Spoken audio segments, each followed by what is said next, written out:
अस्सलाम वालेकुम दोस्तों। खलील मारूफ एक बार फिर आपकी खिदमत में हाजिर हूँ दोस्तों। तो दोस्तों मैं आज मैं कुछ सॉल्यूशन ऐसा कुछ लेकर आया हूँ अपनी कौम के लिए। तो देखिए दोस्तों कैसा वो आपको अगर ठीक लगता है तो उसको आप देख लें, उसको उसको आज़मा लें, उसको देख लें। मैं जो महसूस करता हूँ दोस्तों मैं कि ये ऐसी चीज़ें चल रही है। अभी आज देखो दोस्तों 3-4 दिन से ये हो रहा है कि हमारे x vice president Hamid Ansari अभी यूपी में कोई बिहार में कोई 2 मिल गए, वो पता नहीं कोई तंज़ीम से वाबस्ता है, वो मिल गए। परसों कोई वो लुलु मॉल है, वो लखनऊ में कोई नमाज़ पढ़ रहा है, उस पे एतराज़ किया जा रहा है।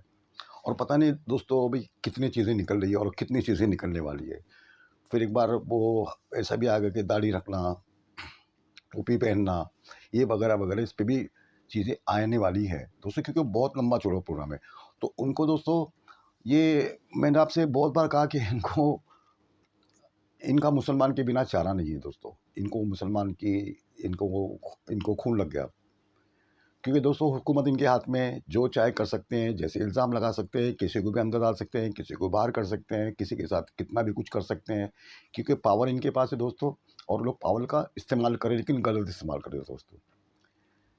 तो ये अभी तक इनके हाथ में ठेंगा है दोस्तों, मेरे हिसाब से इनकी जितनी भी एक्टिविटी है, इनके हाथ में मुसलमान के एंगल के हिसाब से मतलब मुसलमान क्या डरा, क्या घबराया वो एंगल। हिंदू आपको वोट आपका हिंदू वोट बड़ा होगा या बढ़ सकता है, वो अलग मैटर है, वो मैं उनकी बात नहीं कर रहा हूँ, मैं हमारी बात कर रहा हूँ। हमको क्या कुछ फ़र्क पड़ा इस चीज़ से कि आप लोग अभी वाइस प्रेसिडेंट ऐसा दोस्तों वो अगर हो सकता है कोई मुसलमान वाइस प्रेसिडेंट बनने की उम्मीदवार में हो, उनको लगा होगा तो उन्होंने क्या किया कि इतने बेहतरीन वाइस प्रेसिडेंट थे हामिद अंसारी, उन पे उन्होंने क्लेम लगाया, बहुत सारे आप टीवी पे चल रहा है आपने देखा होगा। तो वो क्या होता है दोस्तों कि हमने एक मुसलमान को वाइस प्रेसिडेंट बनाया, वो 10 साल तक वाइस प्रेसिडेंट बने रहे हैं और देखिए इनका कनेक्शन वहाँ से निकला। तो आइंदा वक़्त से आप ये ज़हन में बिठा लो, कभी कहीं से कोई कोशिश होती है कि वाइस प्रेसिडेंट ये मुसलमान बनेगा या कोई बड़े पद पे मुसलमान जाएगा तो उन पे शक करना कि कोई ये कितना भी अच्छा इंसान हो और कितनी भी सर्विस करे, कितने भी कुछ करे, तो ये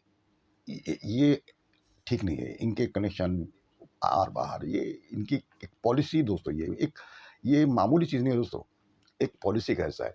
अच्छा उसमें मुसलमानों को उनको हर पदों से दूर तो है, वो तो कोई ये बात नहीं है दोस्तों। वो कोई पहुँच जाता है, वो बहुत तालीम से जो जो ज़िद्दी होते हैं, वो पहुँच जाते हैं वहाँ तक, बाकी इनके लिए तो कोई बात नहीं दोस्तों। तो ये क्यों हो रहा है दोस्तों आज? इतना क्यों ये रोज़ मुद्दे मुसलमान के लिए स्पेशल मुद्दे हमको लगा बीच में 2-4 दिन बहस रुक गई मुसलमान की, श्रीलंका वगैरह का कुछ मैटर आया था, लगा कि रुक जाएँगे। लेकिन वो वहाँ पे ठंडा हो जाता है, फिर वो बोतल से जीन बाहर आ जाता है मुसलमान हिंदू का, फिर वो चालू हो जाते हैं हामिद अंसारी ऐसा, वो वैसा।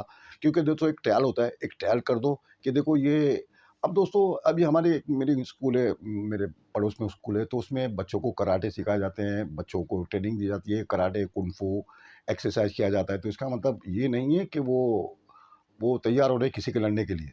फ़िज़िकल अपनी हिफ़ाज़त फ़िज़िकल आपको फ़िटनेस होना चाहिए।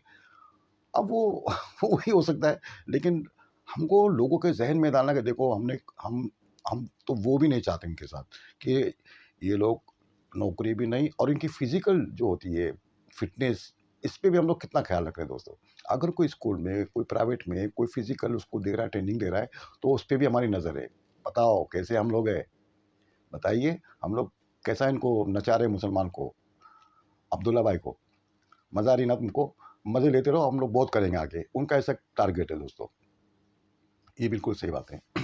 तो दोस्तों हिंदुत्व और ये सनातन धर्म में तो बहुत फ़र्क है दोस्तों, बहुत फ़र्क है, ज़मीन आसमान का फ़र्क है। ये हिंद देखो दोस्तों सनातन धर्म का तो हज़ारों साल से वो अल्फ़ाज़ चले आ रहे हैं, सनातन धर्म। हिंदू धर्म तो ये अभी कुछ सालों में ये हिंदू धर्म की हिंदू अपने आप को कहने लगे, लेकिन वो उसका भी बड़ा बैकग्राउंड है। लेकिन सनातनी लोग हमेशा अपने आप को कहते हैं सनातन और वो सनातन थे, जो गंगा जमुना तहज़ीब हज़ारों साल से हम लोग साथ में रहे, रहते थे, रहते भी हैं और है भी। और 98% आज भी वो वो लोग मौजूद हैं आज हमारे हिंदुस्तान में, जो मिल-जुल के रहना चाहते हैं और वो हमारे से कोई इनको बैर नहीं है, हमारे लिए वो ठहरे हैं। आप यूट्यूब पे जाएँ, उधर जाएँ, आप उनके देखें, तो वो लोग हमारे साथ खड़े हैं कंधे से कंधा मिला के दोस्तों, हमको उसकी कोई परवाह नहीं, हमारे साथ वो कंधे से कंधा मिला के खड़े हैं। दोस्तों ये हिंदुत्व क्या है? ये हिंदुत्व आके दोस्तों 1900 ये 27 ये 28 में ये वीर सावरकर इन्होंने ये हिंदुत्व ये सिर्फ अभी आया दोस्तों, 1927 के ये अल्फाज है ये। उसके पहले हिंदुत्व का नामो निशान नहीं था। हिंदुत्व का उसके पहले नामो निशान नहीं था हिंदुत्व का। तो ये हिंदुत्व क्या है? ये हिंदुत्व ये है कि हमको मुसलमानों से नफरत है, मुसलमानों को एकदम उनकी अखलाकी, उनकी हर चीज़ को उनको नीचे लाना है। इनको तालीम से दूर करना है, इनको उससे दूर करना है, उनको हर चीज़ से दूर करना है और उनको एकदम मज़े लेना है। उनके नीचे जाएँगे और हम लोग हँसेंगे, देखो तुम्हारे माँ-बाप, तुम्हारे बाप-दादाओं ने तो इतने तीर मारे और देखो हमने तुम्हारी क्या हालत कर दी, हमने तुम्हारी क्या हालत कर दी। तो वो बताना चाहते हैं और वो जो तबका है, वो जो तबका है जो ओबीसी तबका है, ओबीसी है, उसमें बहुत बड़ी 52 के करीब ओबीसी तबका है। जितने सिंह होते हैं, राजपूत, ये ओबीसी तबके में जो आते हैं, उनको खुश करना है और उनको वोट लेना है उनको। क्योंकि उनका एक ही हथियार है दोस्तों, अगर मुसलमान के बिना तो उनको वोट का कोई उसका फिर मतलब ही नहीं रहता है दोस्तों। मुसलमान के खिलाफ ये दंगे, ये फसाद, ये उनकी एनर्जी है, लाइफ़लाइन है उनकी। उनको इसके बिना उनके पास कुछ भी नहीं है। तो वो आज फिर वो इस्तेमाल करें ये 24 के लिए, 24 उनको बहुत ज़रूरी है 24। 24 ज़रूरी है। अब देखिए दोस्तों, सबसे पहले शुरुआत की उन्होंने कर्नाटक से, कर्नाटक की हुकूमत जाती है, वहाँ पे हटा दिए वही फार्मूला, फिर वही फार्मूला तुम्हारा मध्य प्रदेश में जाता है, फिर वही फार्मूला गोवा में जाता है, फिर वही फार्मूला और जगह जाता है। वो फार्मूला वही फार्मूला, वो कुछ 1-2 जो उनको खींच लो, फिर वो 10, 15, 20 को लाएँगे, फिर हुकूमत को वो टेस्ट दे दो, आपका फिर वो उनके हाथ में हुकूमत आ जाती है। बिना इलेक्शन लड़े और बिना वो करे हो जाते हैं काम। तो उन्होंने हर जगह ऐसा किया, महाराष्ट्र में भी ऐसा किया। उनको पता था महाराष्ट्र की जो 48 सीट हमारी इधर के महाराष्ट्र की है, उसमें से उनको मुश्किल से उनके 6-8 सीट भी नहीं आती है दोस्तों बीजेपी की। क्योंकि ये शिवसेना के साथ थे उनका। तो अब ऐसा उनको लग रहा है कि अब इनको ऐसा हम लोग करेंगे तो ये हमारी और उसमें 2 इन 1 काम क्या होता है दोस्तों कि हमारा जो हिंदुस्तान में हमारे जो फिर हमको दिखाना है कि देखो आज हिंदुस्तान में हर जगह हमारी हुकूमत है। महाराष्ट्र है, अब 1-2 जगह बचे हैं, झारखंड है, राजस्थान है और तमिलनाडु में वहाँ तो लोग जा रहे हैं अभी, वहाँ तो बहुत मुश्किल है। लेकिन लोग वहाँ तक कोशिश कर रहे हैं जाने की, तेलंगाना में, इसमें, उसमें, कोशिश करें कि वो भी हमारे हाथ में आए। तो हम लोग बाहर दिखा दें कि देखो हमारी हुकूमत है और ये हमारी जो आइडियोलॉजी है, ये आइडियोलॉजी को ये हमारी अवाम, भारत की अवाम उसको कबूल करती है और हम इसके अवाम का एहतराम करते हुए हम उसको हिंदू राष्ट्र बनाना चाहते हैं, तो हम उसको पार्लियामेंट में लाएँगे, हम लोग ऐसा करेंगे, वैसा करेंगे। उसके बहुत सारे धाराएँ, उसकी बहुत सारी वो क्राइटेरिया है, लेकिन वो क्राइटेरिया से हट के लोग कुछ ऐसा करना चाहते हैं। इनका एक ऐसा मेरे हिसाब से इनकी जो क्रोनोलॉजी मैं समझता हूँ इनको, तो ये मेरे हिसाब से में ऐसा है, इनके ऐसी चल रही चीज़ है। तो दोस्तों ये क्या हो सकता है? तो मेरा ऐसा मानना है दोस्तों, मैंने कई बार कहा कि ये बहुत मुश्किल है दोस्तों, बहुत मुश्किल है। बहुत मुश्किल है। वो यूँ दोस्तों, क्योंकि हिंदुस्तान में सेकुलरिज़्म और सेकुलर अवाम की बड़ी तादाद है दोस्तों, बड़ी तादाद है। बहुत लोग हैं सेकुलरिज़्म को मानने वाले। आप तेलंगाना जाइए, आप पांडिचेरी जाइए, आप चेन्नई जाइए, आप केरला जाइए, आप ममता बनर्जी बंगाल में जाइए, आप थोड़ा इस तरफ जाइए, थोड़ा आप बहुत जगह आप जाइए। आपको वो सब सेकुलरिज़्म ये हिंदू आप महाराष्ट्र में देख लें, आप शरद पवार है, कांग्रेस है, ये वगैरह-वगैरह, आपको बहुत जगह ऐसी चीज़ें मिलेंगी और वो है और इसका परसेंट दोस्तों ये बीजेपी कितनी वोट लाती है? ये लोकसभा में 18 करोड़, कांग्रेस कितनी पीछे है उनसे? ये 12 करोड़। कांग्रेस सीट कमाती है, परसेंटेज घट गया, सीट कमाई लेकिन 12 करोड़ उनको वोट मिला है। 12 करोड़, इनको 20 करोड़। एक अगर मान लो उस ज़माने उस टाइम पे 10 साल पहले अगर एक एक 125 करोड़ अवाम थे, तो आपको कितना वोट मिला? 20 करोड़ वोट मिला। समझ लो, मान लो 18 नहीं 20 पकड़ लो, मैं 20 पकड़ता हूँ, तो 100 करोड़ लोगों ने आपको वोट नहीं दिया। ये 100 करोड़ अवाम कहाँ है? ये 100 करोड़ अवाम ये हिंदुस्तान है, ये भारत है। ये भारत में जीने वाले, भारत को समझने वाले, भारत के एकता, अखंडता, जो गंगा, जमुना, तहज़ीब, ये सारे वो लोग हैं, जो 100 करोड़ में आते हैं दोस्तों। तो उनको लगता है इन लोग दोस्तों हर चीज़ का साम दान धन सब करना चाहते हैं दोस्तों, और सब कर रहे हैं, और उनको खुश करना है। अब वो नौकरियों से खुश नहीं कर सकते, वो नहीं है इकोनॉमी। मैं मैं दोस्तों ये मैं मानता हूँ कि अमित शाह वो चाणक्य है, वो चाणक्य सिर्फ इस चीज़ के है कि वो तोड़ जोड़ के चाणक्य है, बाकी जो पॉलिसी होती है वर्ल्ड वाइड, जो पॉलिसी होती है इसमें ज़ीरो है। आपने कभी गृह मंत्री को कभी अमेरिका जाते हुए सुना? आपने ये गृह मंत्री को कभी यूएसए जाते हुए सुना? ब्रिटेन कभी गए? कभी फ्रांस का दौरा किया उन्होंने? ये हमारे गृह मंत्री की मैं बात कर रहा हूँ। आपको ये इनकी क्रोनोलॉजी आपको समझना है तो ऐसे ही समझे ना दोस्तों। कभी इन्होंने बाहर का दौरा किया कि आज भारत के गृह मंत्री आ रहे हैं, कुछ भाषण देके स्पेशल स्पीच देंगे? कभी नहीं, कभी नहीं। इनको आता ही नहीं दोस्तों। इनको वो राजनाथ सिंह है जो थोड़ा बहुत कर लेते हैं। इनको कुछ भी नहीं आता है। इनको सिर्फ कहाँ पे तोड़ना है, कहाँ पे जोड़ना है, कहाँ पे एमएलए, कहाँ पे कैडर, कहाँ पे क्या कुछ करना है, उल्टा पुल्टा तोड़म फोड़, बस इनको यही आता है। और एक पद पे बैठ गया कि हाँ ये ऊंचा पद मेरा है, मैं बैठ गया हूँ और मैं इसको सब यहीं बैठ के सब मैं हैंडल करूँगा। वो चीज़, ये पद पे बैठे हैं कुर्सी के वो, लेकिन हैंडल कर रही है ये चीज़ें दोस्तों सब। कहाँ पे कितना तोड़ जोड़, महाराष्ट्र में क्या करना है, फिर वो राजस्थान का कैसे करेंगे, गोवा का क्या चल रहा है, वहाँ का क्या ये सब इनके दिमाग में वो चलता है। तो इनको कुछ नहीं आता दोस्तों। ये इनको ये मीडिया ने, इनके जो लल्लूपन जो लोग ने, इनको वो चाणक्य बना के बिठाया है। अगर ये चाणक्य होते असल चाणक्य, तो स्वामी विवेकानंद ने जैसे अमेरिका में भाषण किया ना दोस्तों, ये चाणक्य को फिर वहाँ जाना चाहिए था। अमेरिका में जाके भाषण करे, देखो मेरा जमहूरियत, मैंने ऐसा संभालता हूँ, मैं ऐसा करता हूँ, मैं इतना कंट्रोल, मेरा ऐसा मेरा वैसा, आप बताते ना। आप एक मेरे को भाषण दिखा दे कोई बाहर का। अरे छोड़ो, ये दुबई 2 घंटे का रास्ता, आप दुबई कभी नहीं गए भैया, हमेशा कभी दुबई में जाकर कोई सेमिनार अटेंड किए बता दिए आप मुझे? श्रीलंका में कभी गए? बांग्लादेश में कभी गए? अमित शाह साहब आप बताइए ना, बांग्लादेश कभी गए आप? पड़ोस में छलांग मार के जा सकते हो आप तो। कभी गए आप? नहीं। क्योंकि उनकी उतना उनको नहीं है दोस्तों। ये तो बना दिए कहते हैं ना, वो बना के बिठा दिया कि उन्होंने वो अमित शाह चाणक्य, ये चापलूस लोग उन्हें, चापलूसी करने वाले। तो दोस्तों ये ऐसी ये बातें हैं दोस्तों। तो इनको हिंदू मुसलमानों को सताना और मुसलमानों को तकलीफ देना इनका एकदम एजेंडा है दोस्तों, और ये हद से ज़्यादा गुजर रहे हैं दोस्तों।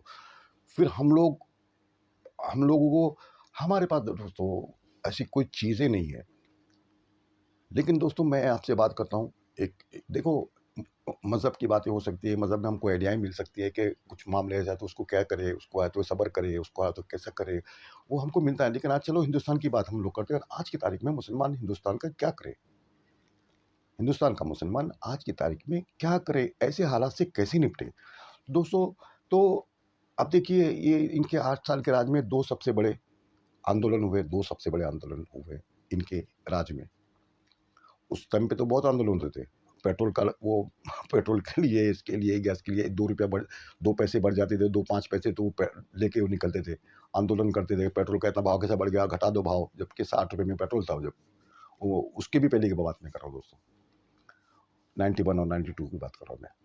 वो तो 2 सबसे बड़े आंदोलन, एक किसान आंदोलन और एक ये शाहीन बाग वाला हमारा। ये जो आंदोलन है, और ये बहुत ज़बरदस्त आंदोलन थे दोस्तों। इस तरह के आंदोलन, इस तरह के आंदोलन और आंदोलन इस तरह के जो एकदम डिसिप्लिन वाले आंदोलन, जो एकदम उसमें ना ज़रा भी खुराफात हो, ना कुछ ये कुछ ऐसे गलत इंसान उसमें आए, ना भड़काए। एकदम आराम से, जैसे शाहीन बाग का जो इस्तेमाल था, शाहीन बाग वाला, आराम से बैठे हैं, बच्चे, औरतें, हर बूढ़ा, बड़ा, बच्चा सब अपना घर-बार छोड़ के बैठे हैं, आराम से खाना पकाते हैं, खिला रहे हैं सबको। और वो किसान आंदोलन भी वही हाल था। तो दोस्तों ये चीज़ थी। और फिर हम लोग क्या करें दोस्तों, हमारा उसमें फिर अब बात, वो लोग ने मुसलमान को टारगेट बनाते हैं। अब मुसलमान क्या करे दोस्तों? मैं सारे हिंदुस्तान के मुसलमान की बात कर रहा हूँ, सारे भारत के मुसलमान की मैं बात कर रहा हूँ। ये लोग क्या करें? तो दोस्तों एक नाचीज़ का ऐसा है कि मेरे दिमाग में बहुत दिनों से ये चीज़ें थी दोस्तों। तो हमें दौड़ पड़ना पड़ेगा दोस्तों, दौड़ पड़ो। एक स्लोगन होता है ना दौड़ो, तो दोस्तों ये सबका साथ, सबका विकास, ये रोटी कपड़ा मकान, ये स्लोगन जो होते हैं ना दोस्तों, ये मुसलमान को अपने दिल और दिमाग में एक स्लोगन ये समा ले, दौड़ पड़ो। एक मैं बात बता रहा हूँ आपको, दौड़ पड़ो। अच्छा, मैं आपको एक्सप्लेन भी कर रहा हूँ कहाँ दौड़ना है, क्यों दौड़ना है भाई, ये तो बताओ, क्यों दौड़ना है, ये तो एक्सप्लेन करो, दौड़ना क्यों है और किसके लिए दौड़ना है। तो दोस्तों, मुसलमान के लिए दौड़ना है। कैसे? देखिए, आज हमारे मुसलमान को कोई नाहक तकलीफ देता है और वो लगता है कि बिल्कुल ये नाहक तकलीफ दे रहा है दोस्तों, तो उसके लिए हम सबको दौड़ना पड़ेगा दोस्तों। कहाँ दौड़ना पड़ेगा? मैं स्लोगन बनाया, दौड़ना पड़ेगा, उसमें बैठना भी पड़ेगा, हो सकता है दोस्तों। दौड़ पड़ो, बैठ जाओ। बैठना मतलब क्या? धरने पे बैठ जाओ। उसको उसका एक मेरे दिमाग में मैप था दोस्तों, कि ये चीज़ों को कैसे हम लोग उसको हैंडल करें। तो अगर हमारे मुसलमानों पर कोई नाजायज़ तकलीफ़ देता है दोस्तों, देखो हमारे वो तो फिर मैं हदीस की और कुरान की बात करूँगा दोस्तों, तो फिर वो बहुत बड़ी जाएगी दोस्तों। फिर वो सारे इल्ज़ाम हम पर, सारी चीज़ हम पर आ जाएंगी दोस्तों, कि तुमने ज़ुल्म को रोका, क्या तुमने ज़ालिम को रोका? तुमने ज़ुल्म को रोका या तुमने ज़ालिम को रोका? दोनों हम दोस्तों दोनों काम नहीं कर रहे दोस्तों। ना हम को ज़ुल्म को रोक रहे, ना हम लोग ज़ालिम का हाथ पकड़ रहे दोस्तों। हम दोनों काम कर रहे हैं दोस्तों। इसके दोनों के हम लोग मुजरिम बन चुके हैं दोस्तों। ये बात बिल्कुल फैक्ट है दोस्तों। हम लोग मुजरिम बन चुके हैं अल्लाह की नज़र में। ना हम लोग वो कर रहे हैं, ना ये कर रहे हैं। ना उसका मुकाबला कर रहे हैं और ना किसी को हम लोग बचा रहे हैं दोस्तों। तो वो लेकिन आज के ज़माने की बात मैं कर रहा हूँ दोस्तों। आज उस ज़माने को कैसे उससे निपटे हम लोग? तो निपटने का तरीका एकदम सिंपल है दोस्तों, कि जहाँ भी कभी कोई हमारे मुसलमान पर कोई नाजायज़ कुछ ऐसी चीज़ें हमारे साथ हो जाती है, उसको तकलीफ़ हो रही है, उसके साथ कुछ ऐसा हो गया, हादसा ऐसा ही वो हो जाता है, तो दोस्तों हर मुसलमान को अपने घरों से निकलना पड़ेगा। हर घर से निकलना पड़ेगा। उसमें हर घर से आप निकले, आप अपने घरों के, आप जहाँ भी रहते हो, हिंदुस्तान के कोने में आप जहाँ भी रहते हो, आप अपने घर के बाजू में जो मेन सड़क होती है दोस्तों, आप वहाँ आइए, आप वहाँ बैठिए। आप वहाँ बैठिए जब तक आप एक साथ देखिए, इसमें ऐसा नहीं कि जुम्मा को हम लोग वहाँ निकालेंगे, शनिवार को वहाँ निकालेंगे, इतवार को वहाँ निकालेंगे, सोमवार को वहाँ निकालेंगे, ये दिन तारीख ये आप भूल जाओ। अगर रात को चीज़ होती है तो आप ऐलानिया दूसरे या तीसरे दिन आपको उस जगह आपको देना ही देना है। दूसरे दिन उसका रिएक्शन दूसरे दिन मोड़ दो दोस्तों। कल होता है उसका दूसरे दिन आपको रिएक्शन, आपको लगता है कि बिल्कुल एक था कोई इंसान मुसलमान था, उस पर नाजायज़ चीज़ें हो रही थी, आपको सड़कों पे आना पड़ेगा। एकदम शांति, एकदम आराम से, एकदम सुकून से, उसमें कोई धांधली नहीं दोस्तों। आप उसमें हो सके तो उसमें काम करें, मुँह आप पट्टी लगा दें और आप बैठ जाएँ, साइलेंस। लाखों लोग बैठ जाएँ लेकिन उसमें चूहे एक मक्खी की आवाज़ आपको आना नहीं चाहिए। इस तरह का ये होना चाहिए दोस्तों। ये इस तरह का आपको आंदोलन करना पड़ेगा। जहाँ कोई मुसलमान को तकलीफ़ होती है, मुसलमान दौड़ पड़ो अपनी सड़कों पर और जाके आप वहाँ बैठ जाओ। आप वहाँ बैठ जाओ। या तो आप एक ये टारगेट बना लें दोस्तों, कि आप जाके पुलिस चौकी में आप जाके वहाँ पे आप अपने को ये करें। जेल भरो आंदोलन होता है। बहुत लोगों ने किया, महात्मा गांधी ने किया, जवाहरलाल नेहरू, बहुत, ये तो आंदोलन ही था दोस्तों, जेल भरो। क्या उनके पास इतनी जेलें हैं कि मुसलमानों को इतनी जब तादाद जब बाहर निकलेंगी, हमें जेल भरो आंदोलन, आप उसको मुँह से मत जेल भरो आंदोलन, जेल भरो आंदोलन मत नहीं ना कहिए, अपने मुँह से भी मत कहिए। अब बैनर लगा के सामने रख दीजिए और उसको हर एक्टिविटी को दोस्तों अपने कैमरों में, वीडियो सीसीटीवी कैमरे में आप उसको रिकॉर्डिंग में रखें, हर चीज़ को। हर चीज़ आप रिकॉर्डिंग करें, क्योंकि मीडिया दिखाती है, देखो ये मुसलमानों ने पत्थर चलाया, तो आपको पत्थर के पहली वाली जो चीज़ें आपके पास वो होनी चाहिए, कि आपने पत्थर वाला तो दिखा दिया 12 सेकंड वाला, और ये जो बाकी 20 सेकंड वाला हमारे पास है, ये पत्थर क्यों और कैसे क्या हुआ वहाँ पे, हमला क्या हुआ, तो आपके पास प्रूफ होना चाहिए दोस्तों। आपको कोर्ट में जाना है, कानूनी ढंग होता है, क्योंकि उन्होंने वो चीज़ को ऐसी किया, राम मंदिर का मसला ऐसी हुआ कि कानून से, कि नहीं नहीं नहीं कोई कारसेवा नहीं होगी, कारसेवा हम आपको लिख के देते हैं, ये हम गारंटी देते हैं। चीफ मिनिस्टर यूपी का कल्याण सिंह गारंटी देता है कि मैं नई कार सेवा होगी और कुछ इसमें नहीं होगा, खाली हम लोग दर्शन करके आ जाएंगे। लेकिन दूसरे दिन तोड़ी जाती दोस्तों। अरे ये तो हमारे से गलती हो गई, ये कैसे हो गया? ओह, ये तो फिर मैं अपनी जिम्मेदारी लेता हूँ, ये मेरा इस्तीफा हो गया। काम तो उनका हो गया दोस्तों, बाबरी मस्जिद को उन्होंने तोड़ दिया, काम हो गया, जो काम करना था वो काम हो गया, लेकिन कानूनी तरीके से एतराज़, ये तो हमसे गलती हो गई, ये मेरा इस्तीफा लीजिए। फिर केस चलेगा, फिर 1 दिन की इनको सज़ा होती है, सिर्फ 1 दिन की सज़ा। हिंदुस्तान बर्बाद हो जाता है, मुसलमानों की लाशें बिक जाती है, तबाही हो जाती है, कितने घर जल गए, कितने मारे गए, उसका तो कोई नाम निशान नहीं दोस्तों। तो इसका एक ही रास्ता है दोस्तों कि हमको एक एक मुसलमान के लिए दोस्तों, एक एक मुसलमान के लिए दौड़ पड़ना पड़ेगा, दौड़ लगानी पड़ेगी, और हर मुसलमान की जिम्मेदारी। तो दोस्तों ये लोग वो चीज़ को नहीं हैंडल करते। आपको मैं बता रहा हूँ ना, शाहीन बाग आप देख लें, आप ये किसान आंदोलन देख लें दोस्तों, वो लोग उस चीज़ को नहीं रोक पाए दोस्तों, उनको वो चीज़ उनसे हद से बाहर वो चीज़ हो गई थी। शाहीन बाग उनके हद से वो चीज़ें बाहर हो गई थी, वो उसको कंट्रोल नहीं कर सकते क्योंकि वो लीगल था, शांति प्रिय आंदोलन, दुनिया देख रही है, शांति प्रिय आंदोलन, उस पर हम लोग जुल्म नहीं कर सकते, हम उसको जबरदस्ती उठा नहीं सकते कि भाई हमारा एक मुसलमान, हमारा एक भारतीय वो मारा गया, उसके लिए हमको इंसाफ चाहिए, हम सड़कों पे बैठेंगे, या तो इंसाफ दो, नहीं तो हम लोग उठेंगे नहीं, या तो हमको जेल भरो, आंदोलन भरो। उनके पास इतनी जेलें नहीं जो हमको अंदर वो जेल में रख सके। कहीं से 1 लाख इंसान निकलते हैं, कोई जेल, वो कोई पुलिस चौकी में जाते हैं, क्या वो 1 लाख इंसानों को जेल में जमा करेंगे दोस्तों? जेलें कम पड़ जाएंगी। तो इनके नाक में दम होगा जब, देखिए दोस्तों, कुछ देखिए, आज हम लोग सिर्फ वो चीज़ों को देख के बैठे रहेंगे दोस्तों, ये चीज़ें बढ़ती जाएंगी। हम लोग वो चीज़ों को अगर देखते रहेंगे, उसको नज़रअंदाज करते जाएंगे, अरे वो यूपी में हुआ, अच्छा अच्छा, वो वहाँ हुआ, अच्छा अच्छा, अगर हम लोग उसको नज़रअंदाज करते जाएंगे दोस्तों, तो ये चीज़ें ये और ज़्यादा ज़्यादा होते चली जाएंगी कि उन्होंने एक टारगेट बनाने के हर रोज़ कुछ ऐसा हमको नया मसला, अरे ये नमाज, अब उस एक टाइम था इस दोस्तों, ये अब आज भी गांव में आप जाइए, मस्जिदों के बाहर हिंदू हमारी जो बहनें माएँ आती हैं, अपने बच्चों को लेकर आती है, वो दुआएँ पढ़ती है, वो दुआएँ लेके जाती है कि भाई इमाम साहब, नमाजियों से वो अपने बच्चों को ऊपर फुकाती है, फूँको, इस पे फूँक मारो, इस पे कुछ ज़रा देखो, इसकी तबीयत ख़राब है। और हमारे मुसलमान लोग उसके ऊपर फूँकते हैं, फूँक मारते हैं, फू-फू, देखे ना आपने? तो इतना वो ऐसी चीज़ को उन्होंने कहा कि मॉल में नमाज़ क्यों हो रही है अब? सड़कों पे नमाज़ क्यों हो रही है? वो वहाँ क्यों हो रहा है? तो ये दोस्तों, ये कुछ लोग हैं जो भक्त, जो जिसे कहते हैं आज की तारीख में उनको भक्त कहते हैं, वो भक्त को उनको खुश रखना है दोस्तों कि ये फिसल ना जाए, क्योंकि इनका कोई भरोसा नहीं दोस्तों। ये जो भक्त होते हैं और जो कुछ ऐसे लोग होते हैं दोस्तों, इनका कोई भरोसा नहीं होता दोस्तों, ये कहीं भी जा सकते हैं। कभी ये समाजवादी पार्टी में ये निकलते हैं, समाजवादी पार्टी से ये निकलते हैं, बीएसपी से ये निकलते हैं, कांग्रेस से, ये तो कहीं भी जा सकते हैं। इनको किधर की आइडियोलॉजी पसंद आती है तो वो वहाँ जम मार देंगे। तो इनको बरकरार रखना है तो ये चीज़ें हमको करनी पड़ेंगी रोज़। मुसलमान के बीच ये आज हामिद अंसारी, परसों वो बिहार का, कभी कुछ कभी कुछ, कभी मॉल, ये मॉल, ये क्या, ये सब ये चल रहा है।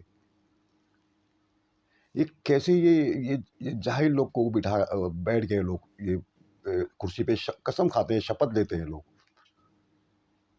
ये लोग शपथ लेते हैं, ये लोग शपथ ले देंगे, हम लोग हर संविधान की शपथ, हम लोग इंसाफ करेंगे, हर किसी के साथ जुल्म नहीं करेंगे, किसी के साथ ये नहीं करेंगे।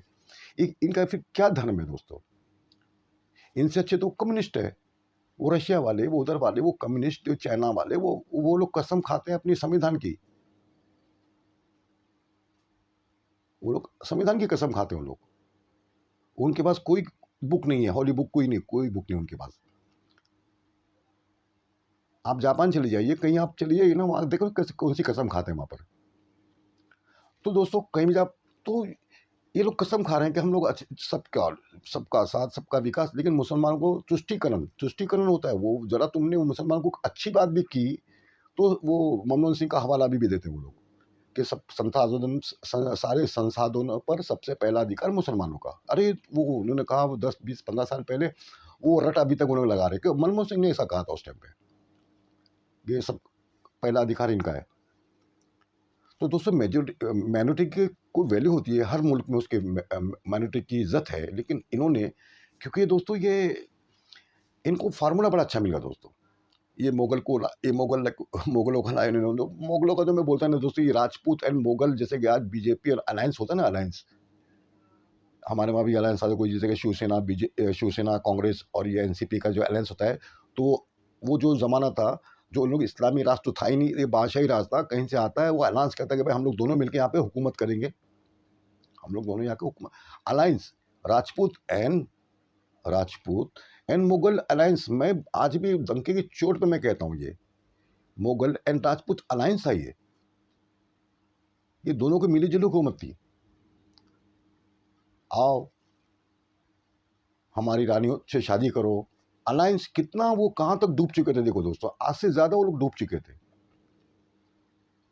क्योंकि उन्होंने दोस्तों ताकत के सामने, उसके सामने उन्होंने हथियार डाल दिए, वो मुकाबला नहीं किया दोस्तों, उन्होंने वो चीज़ को उस टाइम पे मुकाबला नहीं किया। राजपूतों की मैं बात कर रहा हूँ ना, उन्होंने सरेंडर करके अपनी रानियों को, अपनी क्या क्या वो जुदा भाई, वो क्या क्या सब थी, वो कहानियाँ बहुत तारीख में, जो हिंदुस्तानी तारीख में, भारत की तारीख में जो है, तो उन्होंने ऐसा किया, मुकाबला नहीं किया दोस्तों।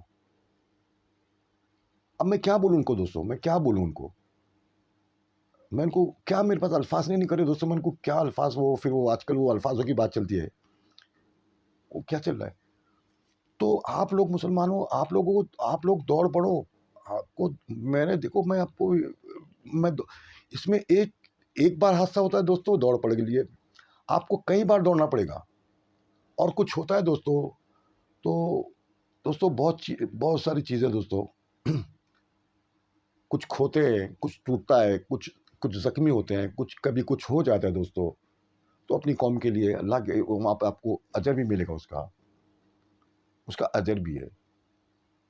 तो इससे भी आप घबराए नहीं कि नहीं मेरे क्या होगा, हम अपने कौम के लिए कर रहे हैं, हम अपने मुल्क के लिए कर रहे हैं, कि ऐसे नालायक लोगों को कब हम लोग यहाँ से हटाते हैं, और एक कब वो अल्लाह का तो कब वो हमारी अपोजिशन जमातें जब मिलकर इनको एक साथ हराती है दोस्तों, जरा मुश्किल है काम, लेकिन वो देखो दोस्तों, कुछ ना कुछ होना है। पहले एक मियान में एक शेर था दोस्तों, एक शेर, मैं आपको मिसाल दे रहा हूँ, एक मियान में एक शेर था, अंबानी। अब एक एक एक अब एक तीर में दो शेर आ गए दोस्तों, एक बोलते ना वो तो जंगल में एक ही शेर, जंगल में एक ही शेर, अब दो शेर हो गए दोस्तों, एक अंबानी और एक ये अडानी। अंबानी एंड अडानी नाम मिलता जुलता है, नी अडानी। तो अडानी आ गए, तो दोस्तों अंबानी साहब ने बड़ी मदद की इनकी शुरू शुरू में, और उनको उन्होंने 5 साल बड़ा फ़ायदा दे दिया।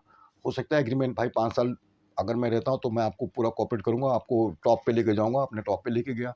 फिर ये 5 साल के बाद फिर इनका नंबर आता है कि भाई अभी तुम्हारा टर्म्स ओवर ख़त्म हो गया है, अब ये हमारे अडानी भाई वेटिंग में है, तो मैं इनका भी, मुझे बहुत काम करना है, इनको भी टॉप पे पहुंचाना है। तो उन्होंने इनको इतना अच्छे टॉप पे पहुंचा दिया दोस्तों, कि वो आज वो उनको भी छलांग मार के उनसे भी ऊपर टॉप पे चले गए, वो जो पैसे के मामले में दुनिया के, हिंदुस्तान का सबसे अमीर आदमी अडानी।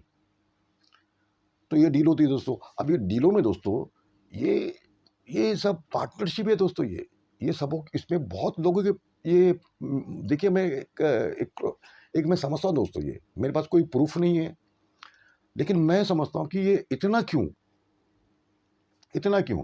तो इनके बड़े बड़े जो हमारे जो लोग हैं, बड़े बड़े लोग हमारे जो सियासत में ना दोस्तों, ये इनकी हो सकता है इसमें पार्टनर, तुम जो करना है करो, ऐसा करना है करो, लेकिन इसमें हमारी पार्टनरशिप होनी चाहिए इसमें। और हो सकता है दोस्तों, ये मेरे पास कोई प्रूफ नहीं है, लेकिन मेरा एक अंदर से चलता है, आज नहीं पता नहीं, वो हम लोग, वो कभी बात निकलेगी तो हो सकती है सच साबित हो सकती है दोस्तों, बहुत सारी चीज़ें। तो मेरे शक तो ये होता है कि भाई वो जो पोर्ट होता है, वो पोर्ट में तो 2 लाख करोड़ का, जब वो कहाँ गया गांजा, किसने लाया, क्यों लाया, वो कौन था, वो अभी तक उसका कोई पता नहीं चला, कि कोई मीडिया ऐसी, वो वैसे, वो सब चल रहा है दोस्तों, और वो सारी चीज़ें मिलकर दोस्तों निशाना है मुसलमान। तो मुसलमान इनको जवाब इस तरह से दे सकते हैं दोस्तों, मुसलमान, हर मुसलमान के लिए दौड़ पड़ना पड़ेगा। हमारे मुसलमान को कई तकलीफ होती है दोस्तों, जब तक वो चीज़ को नहीं मनवा ले, जब तक अपने कदम को दोस्तों मजबूती से वहीं पे जमे रहो। ये लोग दोस्तों, इनको सिर्फ है ना, हिंदुस्तान, भारत में इनको एक कौम से ज़्यादा डर लग रहा है, वो है मुसलमान। क्योंकि मुसलमान का ऐसा मिजाज है दोस्तों, कि वो किसी के जल्दी से वो आते नहीं हाथ में, और वो कोई किसी को मानते नहीं। मानना मतलब क्या है, किसी को तुर्रम को भी नहीं मानते वो अपने आप के सामने। वो सिर्फ डरते नहीं किसी से, सिर्फ अल्लाह से डरते हैं, उसके रसूल से।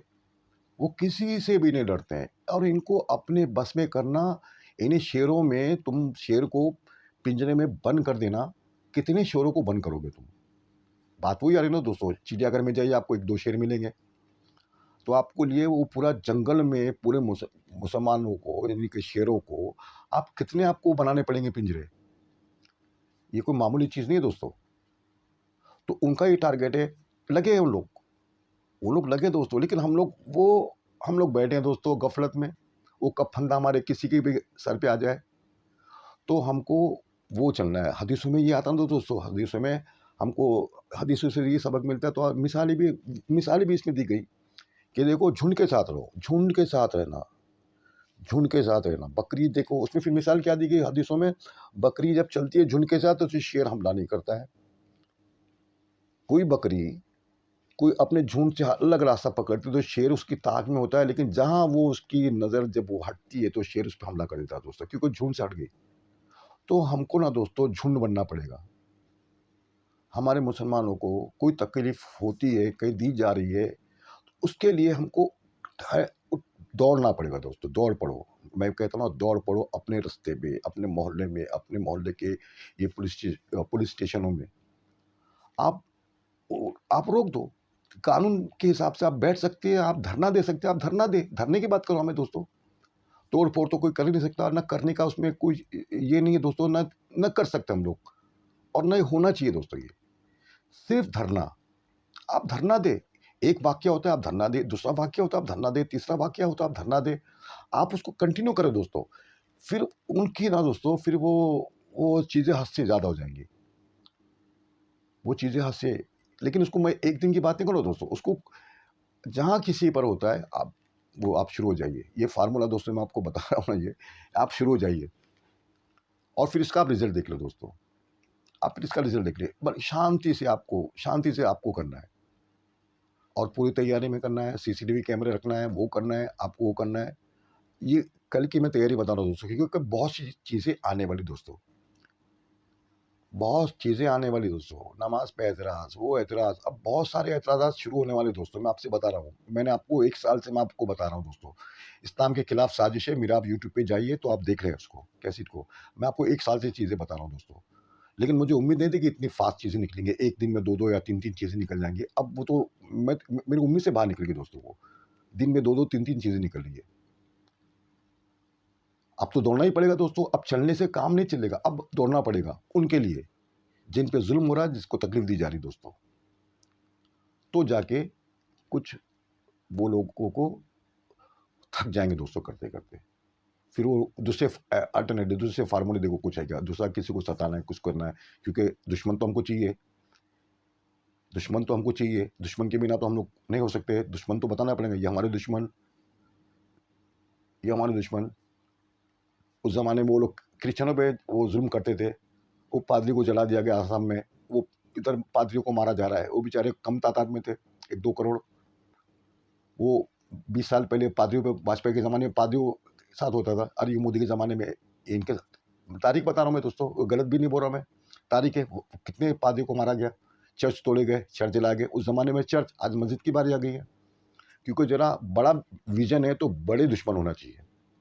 दुश्मन छोटे नहीं होने चाहिए, दुश्मन बहुत ज़्यादा होना चाहिए और बड़े होना चाहिए, तो मज़ा आएँगी। तो ये है दोस्तों, तो आप देखिए मैं जो आपसे कह रहा हूँ, तो आप इस पे गौर करें और उसको दोस्तों देखिए। फिर उसमें दोनों चीज़ों के लिए दोस्तों कि वो अपने हक का साथ देता है और आप दोनों जगह आप सुरख़ुर होंगे दोस्तों। दुनिया में भी अल्लाह ताला आखिरत में भी आपको उसका सब कुछ मिलना है और आपको मिल के रहेगा दोस्तों, ये मेरा यकीन है। बहुत-बहुत शुक्रिया दोस्तों। अस्सलाम वालेकुम रहमतुल्लाहि व बरकातहू। अपना ख़्याल रखें। बहुत-बहुत शुक्रिया।